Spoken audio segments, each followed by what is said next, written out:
Le Centre d'art de Kamouraska est situé dans un ancien palais de justice qui date de 1888. Fait qu'évidemment, quand les gens entrent ici, ils sont souvent impressionnés par les plafonds qui font plusieurs mètres de hauteur. Au rez-de-chaussée, à l'étage, on a des planchers de bois qui craquent. Le Centre d'art de Kamouraska, c'est un centre d'exposition en art actuel.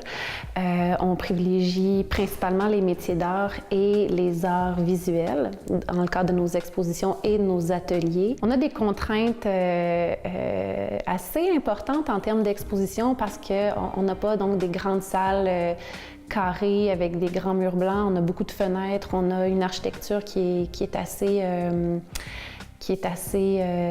complexe, puis qu'on doit toujours prendre en compte quand on présente un projet, parce que évidemment une série d'œuvres ne va pas parler de la même façon qu'elle soit présentée sur un mur blanc et neutre que dans une pièce où il y a des petits recoins, où il y a des fenêtres, où il y a un plafond qui change de forme.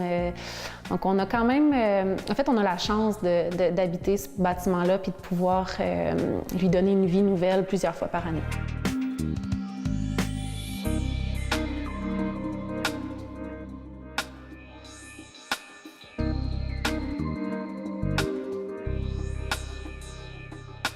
On donne beaucoup d'ateliers auprès des enfants. On a un programme qui existe depuis plusieurs années qui s'appelle Moi à l'œuvre, qui est une série d'ateliers qu'on va offrir aux enfants de la petite enfance jusqu'à 7 ans. Et qu'on offre directement dans leur lieu de vie. Depuis plusieurs années, on a un projet qui est sensiblement notre plus gros projet annuel qui s'appelle la rencontre photographique du Kamouraska.